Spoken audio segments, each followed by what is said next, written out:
साहित्य लहर में आपका स्वागत है। आज आप सुनेंगे मालती जोशी जी की कहानी मेरे कत्ल में तुम्हारा हाथ था। कहानी शुरू करने से पहले मेरा आपसे अनुरोध है, अगर आपने चैनल को सब्सक्राइब नहीं किया है तो प्लीज़ सब्सक्राइब कर ले और कहानी पसंद आए तो वीडियो को लाइक और शेयर ज़रूर करें और अपने अनुभव कमेंट बॉक्स में साझा करें। धन्यवाद। आइए कहानी सुनते हैं। खाना खाते हुए भैया ने पूछा, शाम को तुम्हारा कोई खास प्रोग्राम तो नहीं है? नहीं तो क्यों? सोच रहा था मेरे साथ बीना भाभी को देखने अस्पताल तुम भी चलती। क्यों, बीमार है क्या? और हो भी तो मैं नहीं सोचती कि मेरा जाना ज़रूरी है। हम लोगों के संबंध कभी भी मधुर नहीं थे। फिर भी शीतल, तुम्हें जाना चाहिए, भाभी ने कहा। वे सचमुच बहुत बीमार है। अगली बार आओ तो शायद उन्हें देख भी ना पाओ। यूं ही दिल में मलाल बना रहेगा। मलाल तो खैर मुझे क्या होना था, पर भैया की खातिर हाँ करनी पड़ी। प्रमोद भैया भले ही भैया के दोस्त थे, पर दोनों में सगे भाइयों जैसा प्यार था। प्रमोद भैया की शादी से पहले दोनों घरों में खूब अपनापन था, पर बीना भाभी के आगमन के साथ सब बदल गया। उनके खून के रिश्ते ही बिखर गए तो हमारी क्या बिसात थी। पर हाँ, भैया लोगों की दोस्ती वैसी ही बनी रही। बहुत बेमन से मैं भैया के साथ अस्पताल गई थी, पर वहाँ जाकर जो देखा उसके लिए मानसिक तौर पर बिल्कुल तैयार नहीं थी। बीना भाभी तो बिल्कुल पहचानी नहीं जा रही थी। एक समय अपने रूप के लिए, रौब दाब के लिए, नफासत और अभिजाती के लिए प्रसिद्ध महिला का कहीं अता पता न था। सामने पलंग पर उनकी छाया भर थी। भाभी, देखो आपसे मिलने कौन आया है, भैया ने अतिरिक्त उत्साह के साथ कहा। भाभी ने धीरे से आंखें खोली। मुझे पहचानने में उन्हें थोड़ा वक्त लगा। फिर उनके श्रीहीन चेहरे पर परिचय की हल्की सी मुस्कान उभरी। शिन से स्वर में बोली, ओहो, ननंद रानी आई है। कैसी हो शीतल? मैं ठीक हूँ भाभी, आप कैसी है? मैंने एक बेतुका सा सवाल किया। देख तो रही हो, उन्होंने फीकी हंसी के साथ कहा और फिर आवाज़ दी, मोहित, इधर आओ बेटे। खिड़की के पास गुमसुम सा बैठा युवक पास आया। बुआ को प्रणाम करो बेटे, ये शीतल बुआ है, जया बुआ की सहेली है। उसने चुपचाप मुझे और भैया को प्रणाम किया। ये बड़ा वाला है? नहीं, रोहित तो कॉलेज गया है। उसकी एमबीए की क्लासेस शाम को लगती है। दिन में वह ड्यूटी देता है, तब इसका कॉलेज होता है। क्या कर रहे हो? मैंने मोहित से पूछा।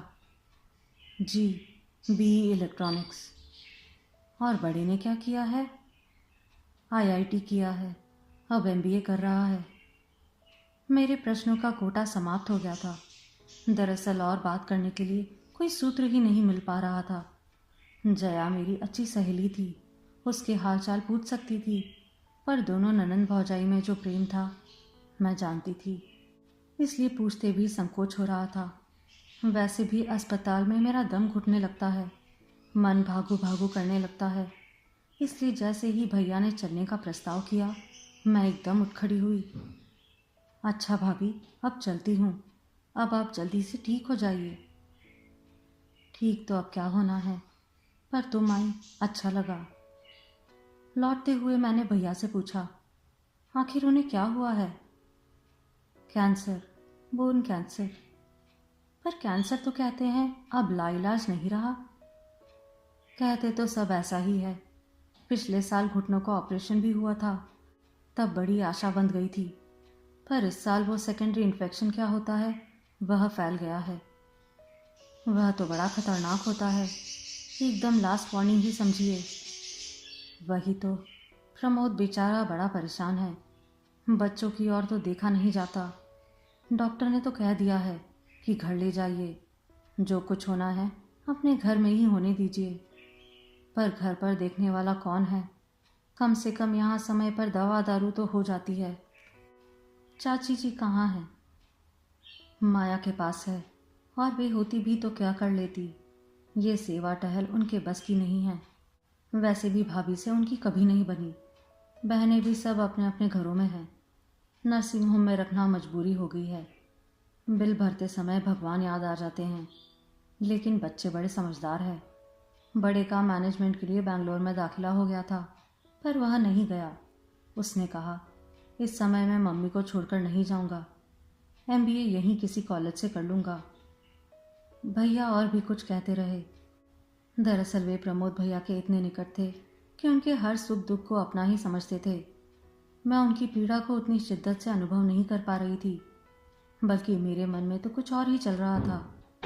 भैया के सामने तो कहने का साहस नहीं हुआ, पर घर आकर मैंने भाभी से कहा, भाभी, मौत सामने आकर खड़ी हो जाती है तो इंसान कितना बदल जाता है, एकदम जमीन पर आ जाता है। ऐसा क्यों कह रही हो? आज तो बीना भाभी मुझे ननंद रानी कहकर बुला रही थी। बेटे को बुलाकर प्रणाम भी करवाया। कहाँ तो उन्हें मुझे ननंद कहने पर भी ऐतराज था। वो पुरानी बात हो गई। पर भूलता तो कोई नहीं है ना भाभी। आपको शायद मैंने कभी बताया भी होगा। एक बार वे स्टाफ रूम में बैठी थी। दूसरे दिन राखी थी। मैं पूछने चली गई कि भाभी कल कितने बजे आना है। उन्होंने बड़ी बेरुखी से जवाब दिया, जब तुम्हें फुर्सत हो आ जाना। और जैसे ही मैं कमरे से बाहर हुई, अपनी सहकर्मी से बोली, घर में 3-3 मौजूद है, फिर भी हमारे भाई साहब का मन नहीं भरता। दोस्तों की बहनों से भी राखी बंधवाते हैं। इन्हें तो सिर्फ राखी बंधवानी होती है, पर नंदों के नेक देते देते तो मेरा दिवाला निकल जाता है। सच कहती हूँ, उस दिन के बाद मैंने प्रमोद भैया को राखी बांधना छोड़ दिया। मज़े की बात यह कि उन्होंने भी कभी इसरार नहीं किया। शायद घर से इंस्ट्रक्शंस मिल गई थी। तुम्हारा कहना ठीक है बिन्नी, तुम्हें बुरा लगना भी स्वाभाविक है, पर अक्सर होता है कि हम एक ही पक्ष की बात जानकर अपनी राय बना लेते हैं। सिक्के का दूसरा पहलू भी होता है जिसे हम कभी देखते ही नहीं। आपने देखा है? हाँ, और इसलिए जानती हूँ कि यह महिला सास नंदों से कितनी आक्रांत थी या है। वो क्या आक्रांत होगी भाभी, बल्कि उनकी वजह से पूरा घर परेशान था। जया छाया ऐसे ऐसे किस्से सुनाती थी कि क्या बताऊं। जब आप शादी होकर आई थी ना, तो कुछ दिन तक मैं आपसे भी खौफ खाती थी, पर थैंक गॉड आप उन जैसी नहीं थी। मैं वही तो कह रही हूँ, तुमने वही सुना है जो तुम्हें जया छाया ने बताया है। भाभी की व्यथा से तुम्हारा परिचय कब हुआ? आपका हुआ है? पहले तो नहीं हुआ था, तब मैं भी तो तुम ही लोगों की जमात में थी। उन्हें देखने से पहले मैंने उनके चर्चे सुन रखे थे, इसलिए मन में एक धारणा बन गई थी। उन्हें देखकर वह बदली नहीं, बल्कि और दृढ़ हो गई। वे बहुत दूर की चीज़ लगती थी, सबसे अलग, सबसे कटी हुई। वैसी ही थी वो। पर इस बीमारी में जब वे बिल्कुल अकेली पड़ गई थी, तब कई बार उनके पास बैठने का मौका मिला। धीरे धीरे उनकी मन की गांठें खुलती गई। तब पता चला कि उनके मन में कितनी पीड़ा है, व्यथा है, शिकायतें हैं। उन्हें समझने का किसी ने कभी प्रयास ही नहीं किया, प्रमोद भाई साहब ने भी नहीं। इसलिए सबसे ज़्यादा शिकायत तो उन्हें पति से ही है। और शीतल, पति अगर साथ दे तो औरत दुनिया की बड़ी से बड़ी लड़ाई लड़ सकती है, लेकिन भाई साहब ने उनका साथ नहीं दिया, बल्कि उपेक्षा की है। औरत सारी दुनिया की उपेक्षा सह सकती है, पर पति की उपेक्षा बहुत भारी पड़ती है। पति की सहानुभूति हो तो बड़े से बड़ा दुख भी छोटा लगता है, लेकिन अगर यह पता लग जाए कि अपनी लड़ाई अकेले ही लड़नी है, तो औरत का आक्रामक हो जाना स्वाभाविक है। ठीक कह रही हूं ना मैं? शायद। रात भाभी के पास लेटे लेटे फिर वही चर्चा चल पड़ी। मैंने कहा, भाभी, आप जो शाम को कह रही थी ना कि बीना भाभी नंदों से आक्रांत थी और इसलिए मुझसे भी कभी ठीक से पेश नहीं आई, तो बताओ नंदों ने ऐसा क्या सितम कर दिया? वे तो बेचारी हमेशा बिसूरती रहती थी कि हमारे पिताजी हमें दूसरों की दया पर छोड़ चले गए। इमोशनल ब्लैकमेल इसी को तो कहते हैं। इसी के चलते प्रमोद भाई साहब की शादी नहीं हो पा रही थी। माया दीदी की तो हो गई थी, पर उनकी अम्मा जी चाहती थी कि दोनों छोटी भी निपट जाए, तब इसकी शादी हो। तो क्या बुढ़ापे में शादी करने का इरादा था? यही तो। वे सारे रिश्ते दरवाजे से ही लौटा देती थी और भाई साहब बेचारे कुछ कह नहीं पाते थे। यह रिश्ता उनके ताऊजी की तरफ से आया था। उन्होंने चाची को खूब फटकारा था। बोले, क्या पैसों का रोना लेकर बैठी हो? नौकरी वाली बहू आ रही है, अब ऐश करना, दोनों मिलकर तुम्हारा घर भर देंगे। खैर, मजबूरी में शादी तो करनी पड़ी, पर उनके मन में शुरू से ही यह बात बैठ गई थी कि हमारा हक छीनने आई हैं। माँ बेटियां जैसे एक मोर्चा खोलकर बैठ गई थी। बीना भाभी को पहला झटका तब लगा जब वे लोग हनीमून से लौटे थे। जाते समय भाई साहब अलमारी की चाबियां अपनी अम्मा को सौंप कर गए थे। लौट कर आए तो पता लगा 2-3 साड़ियां गायब है। पूछने पर पता चला कि इस दरमियान लड़कियों को कई शादियों में जाना पड़ा, वहीं पहनकर निकल गई। इसमें नई बात क्या है भाभी? यह तो हर घर में होता है। कपड़ों के मामले में तो अक्सर लड़कियां भाभीयों पर निर्भर होती हैं। माँओं के पास तो वैसी साड़ियां होती नहीं। मैंने भी तो कई बार आपसे मांग कर पहनी हैं। मांग कर पहनी है ना, खुद से तो नहीं निकाली कभी।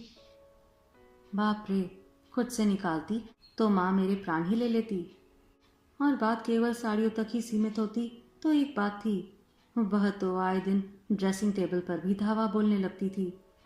कभी अमूक शेड की लिपस्टिक गायब होती, तो कभी नेल पॉलिश, कभी आईलाइनर नहीं मिलता, तो कभी फाउंडेशन नदारत होता।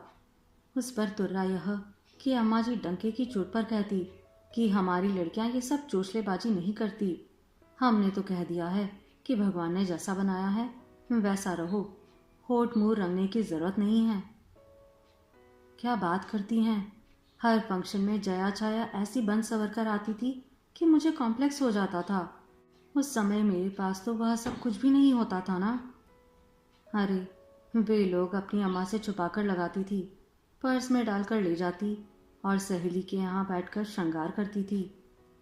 बाप रे, इतनी हिम्मत थी तो वे लोग हिम्मत वाली, इसमें कोई शक नहीं। पर उनकी वजह से बीना भाभी तो बेचारी परेशान हो गई। पति की नाराजगी के बावजूद उन्होंने अलमारी लॉक करना शुरू कर दिया, पर कमरा तो बंद नहीं कर सकती थी ना। बड़े अरमानों से अपना ड्रेसिंग टेबल सजाया था उन्होंने, पर हार कर महंगे प्रसाधन ताले में डाल दिए। मेज पर बस रोजमर्रा की काम चलाऊ चीजें ही रखी। इस बात पर भी खूब आलोचना हुई। मेरी तो यह समझ में नहीं आता कि भाभी की अनुपस्थिति में वे कमरे में जाती कैसे थी। हमारे तो कभी हिम्मत नहीं पड़ी, माँ का सख्त आदेश था। तभी तो उस छोटे से घर में भी हमें प्राइवेसी मिल गई थी। हर औरत चाहती है कि घर में उसका एक छोटा सा कोना हो। इस चाहने में गलत क्या है? पर उन लोगों ने इस बात का भी इशू बना लिया। अरे, वे लोग तो ऐसे ऐसे किस्से सुनाती थी कि मुझे तो भाभी शब्द से ही खौफ होने लगा था। आप जब शादी करके आई थी तो मैं कितने दिनों तक आपसे कटी कटी रहती थी, याद है? भाभी मेरी बात सुनकर हंसती। यही तो होता है, इधर उधर की बातें सुनकर हम अपनी राय बना लेते हैं, जो अक्सर गलत होती है। अरे हाँ, तुम्हें कमरे का किस्सा तो सुनाया ही नहीं। कौन सा? वीना भाभी का कमरा तो पंचायती कमरा बन गया था। जया छाया वहां बैठकर कैरम खेलती, म्यूजिक सुनती या पढ़ते पढ़ते बिस्तर पर सो ही जाती। कई बार बीना भाभी कॉलेज से लौटकर आराम करने को तरस जाती। एक बार तो गजब हो गया। कैसे? मैंने उत्सुकतावश पूछा। एक दिन वे कॉलेज से लौटी तो देखा भाई साहब सो रहे हैं। उन्हें आश्चर्य हुआ। आप आज ऑफिस नहीं गए क्या? तबीयत तो ठीक है। यूँ कहते कहते वे भाई साहब का माथा छूने जा ही रही थी कि लगा दरवाजे पर कोई है। देखा तो तीनों बहनें खड़ी मुस्कुरा रही है। तीनों? हाँ, माया दीदी भी उन दिनों आई हुई थी।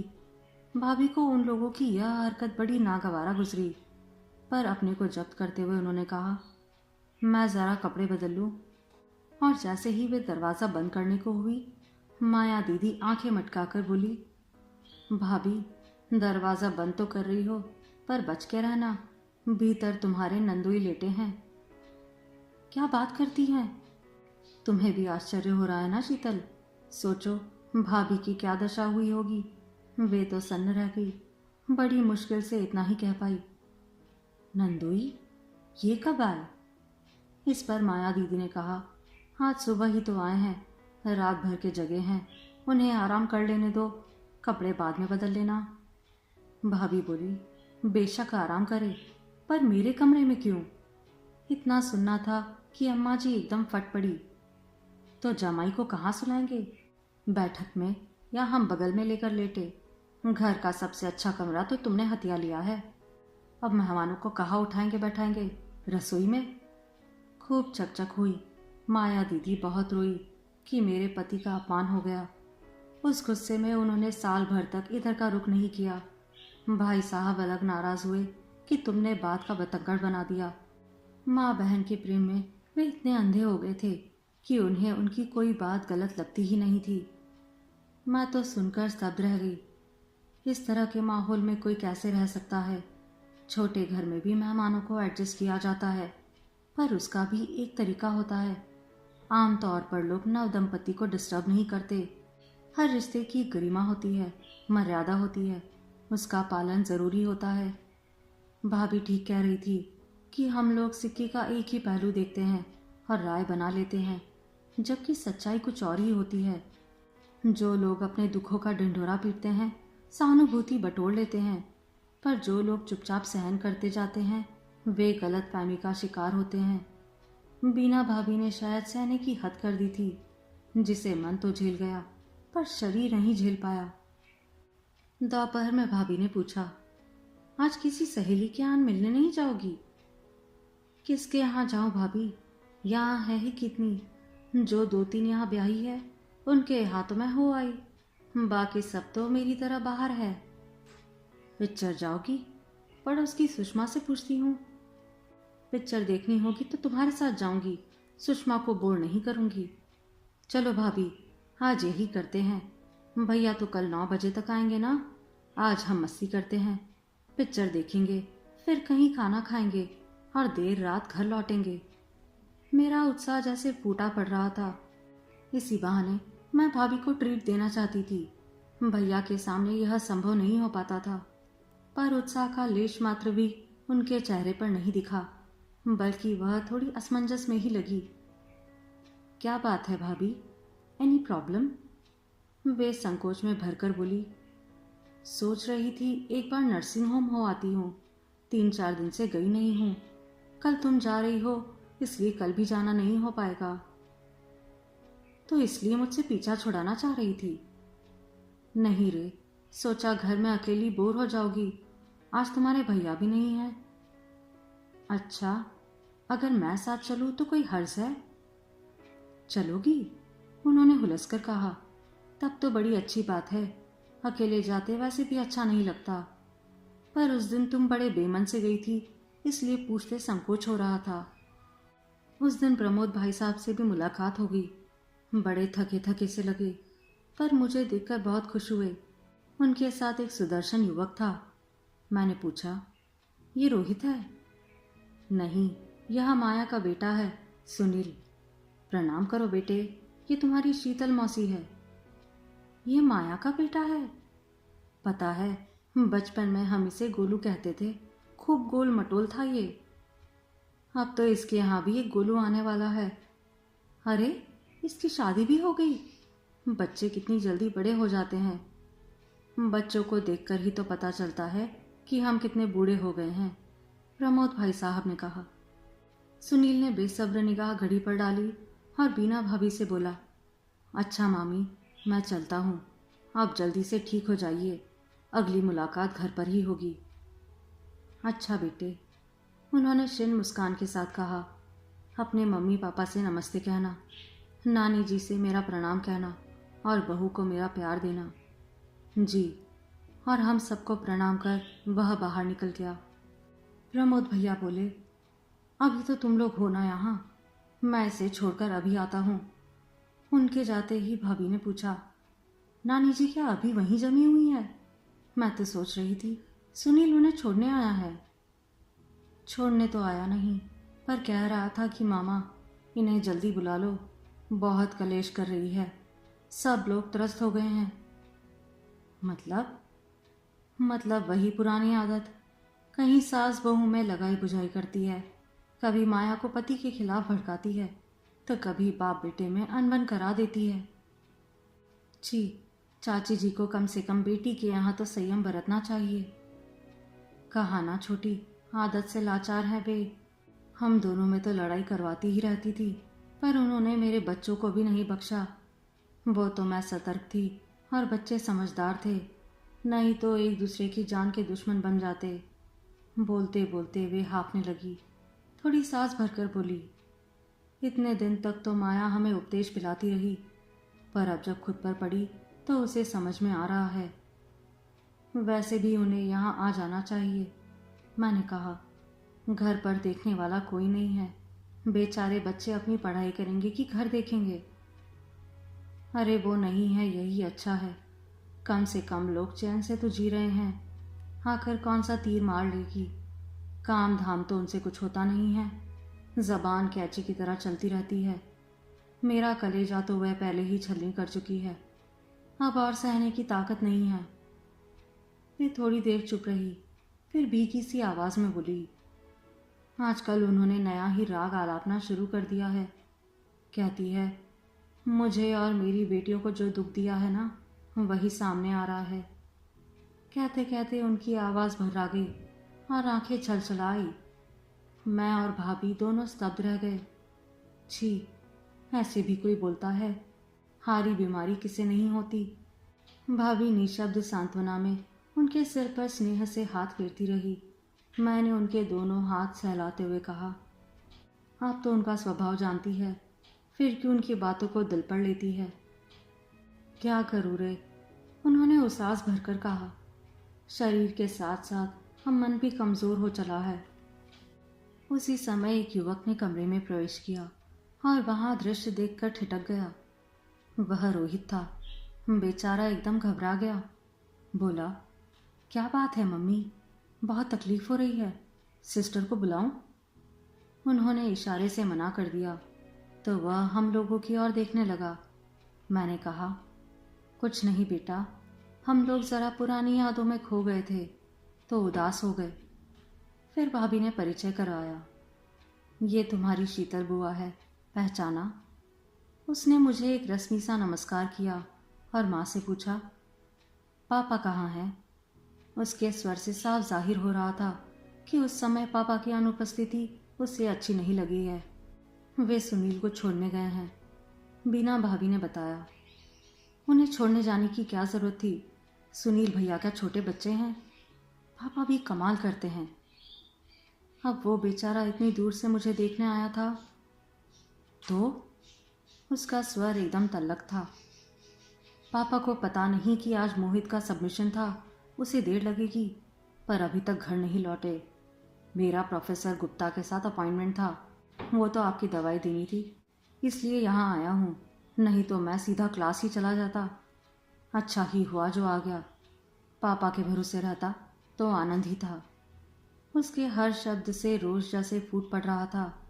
भाभी ने शांत करते हुए कहा, रोहित बेटे, तुम्हारे पापा तो नहीं जा रहे थे, मैंने ही उनसे कहा कि वे हो आए, हम लोग तो यहाँ हैं ही। और बेटे, तुम भी निश्चिंत होकर अपनी क्लास अटेंड करो, आज हमें घर जाने की कोई जल्दी नहीं है। तुम्हारे चाचा जी टूर पर गए हैं, घर में हमारा ही राज है। रोहित ने एक बार अपनी माँ की ओर देखा। जब उन्होंने अनुमति दे दी तो बोला, तो मैं चलता हूँ, पर आप ज़्यादा बात नहीं करेंगी, सिर्फ सुनेंगी, प्रॉमिस? प्रॉमिस, उन्होंने मुस्कुराकर कहा। रोहित आश्वस्त होकर चला गया तो बोली, पागल, हमेशा मुझे बोलने के लिए मना करता रहता है। अरे, मैं बोलूँगी नहीं तो मेरी छाती फट नहीं जाएगी? इतना दुख कलेजे पर लाद कर तो मैं चैन से मर भी नहीं पाऊंगी। भाभी ने बात बदलने की गरज से कहा, रोहित बहुत जल्दी ऑफ हो जाता है ना, कमज़ोर है ना, इसलिए जल्दी गुस्सा हो जाता है। मैंने कहा, मैं अभी कहने ही वाली थी, आपके बड़े मियाँ छोटे लगते हैं, अगर दोनों को साथ देख ले तो मोहित को ही बड़ा कहेंगे। मोहित को मैंने पाला है, रोहित बेचारा दादी और बुआ लोगों की दया पर पला है, फर्क तो होगा ही। मतलब मैं समझाती हूँ, अब आप बिल्कुल नहीं बोलेंगी, भाभी ने बिना भाभी को चुप कराते हुए कहा। बात यह है शीतल कि रोहित बेचारा जन्म से ही, बल्कि जन्म के पहले से ही लापरवाही का शिकार रहा है। कैसे? मतलब पहले उसकी माँ की देखभाल ठीक से नहीं हुई, बाद में बच्चे की देखभाल भी ढंग से ना हो सकी। इसका असर तो होगा ही ना। बीना भाभी चुप नहीं रह सकी, बोली, मुझे कितनी तकलीफ होती थी क्या बताऊं। एक बूंद पानी भी पेट में नहीं ठहरता था। घर में सास थी, नंदे थी, पर किसी को सहानुभूति नहीं थी। मेरी हर तकलीफ को नखरा ही कहा गया। नंदे तो खैर उस समय लड़कियां थी, पर सास तो खासी अनुभवी थी। उनका तो एक ही राग था, हमारे भी तो बच्चे हुए हैं, हमने तो कभी ऐसे चोचले नहीं किए, हमने तो कभी बेड रेस्ट नहीं किया। कभी कभी तो उनके बेटे को भी लगता कि मैं कुछ ज़्यादा ही नखरे दिखा रही हूँ। शुरू के दिनों में तो सबको तकलीफ होती है, लोग भूल जाते हैं, वो बात अलग है। अरे मुझसे किचन में खड़ा नहीं हुआ जाता था, ज़रा सी महक से उबकाई आती थी, पर शाम की रसोई मेरे ज़िम्मे थी तो मुझे ही बनाना थी। बड़ी मुश्किल से मैंने इन्हें मिसरानी के लिए राज़ी किया था। गनीमत थी कि मिसरानी टिक गई, नहीं तो आया लोगों जैसा हाल होता। कैसा हाल? मैंने पूछा। छोटी से ही पूछ लो। बीना भाभी शायद थक गई थी, फिर भाभी ने कमान संभाल ली।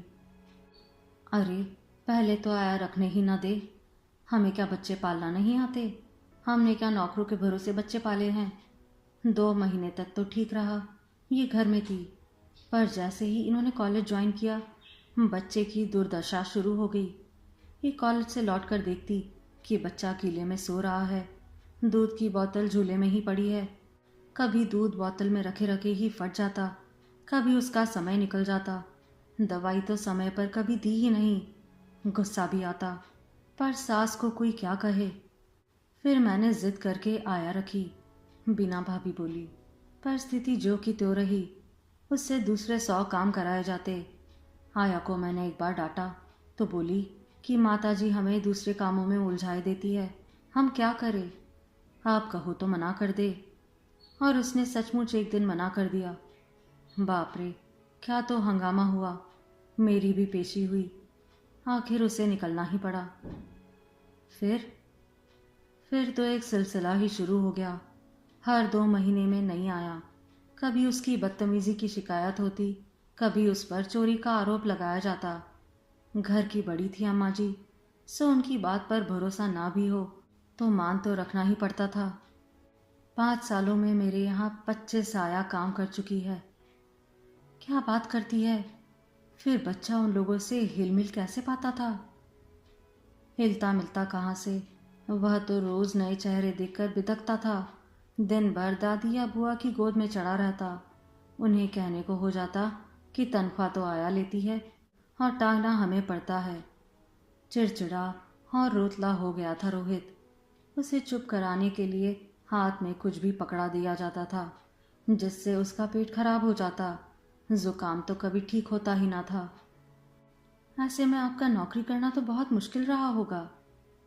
अरे मैं तो बार बार कहती थी कि मुझे नौकरी छोड़ने दो, नहीं तो मेरा बच्चा मर जाएगा, पर ये हर बार हाथ जोड़ लेते, कहते कि मेरी बहनों की शादी हो जाने दो, फिर चाहे दूसरे दिन घर बैठ जाना। और आपने वही किया। बिल्कुल। 6 महीने के अंतराल में जया छाया की शादियां हुई थी। मैंने जया की शादी के तुरंत बाद इस्तीफा दे दिया। जया की शादी में तो मैं भी आई थी, मैंने कहा। फिर कुछ दिन माँ के पास रही भी थी। जब आपके इस्तीफा की चर्चा चली तो चाची जी ने माँ से पता है क्या कहा था?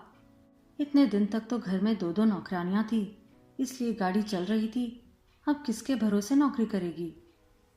हाँ, उन्होंने तो यही प्रचारित किया था, लेकिन ये बहुत नाराज हुए। बोले तुमसे इतना भी सब्र नहीं हुआ, देख तो रही हो गले तक कर्ज में डूबा हुआ हूँ। पर मैंने परवाह नहीं की, कह दिया कि तुमने अपनी बहनें ब्याह ली, अब मुझे अपने बच्चे पालने दो। उस समय मोहित की भी आहट मिल चुकी थी। बस तय कर लिया कि जब तक छोटा 10 साल का नहीं हो जाता मैं घर नहीं छोड़ूंगी। भाभी बोली, शीतल, इन 10 सालों में इन्होंने क्या मेहनत की है, तुम देखती तो आश्चर्य करती। सुबह से शाम तक ट्यूशन करती थी, रात रात भर जाकर गाइड बुक्स लिखती थी, नौकरी से ज़्यादा मेहनत कर रही थी। क्या करती छोटी, खर्च तो किसी तरह पूरा करना ही था ना। सबसे बड़ी बात तो यह थी, मैं घर पर थी।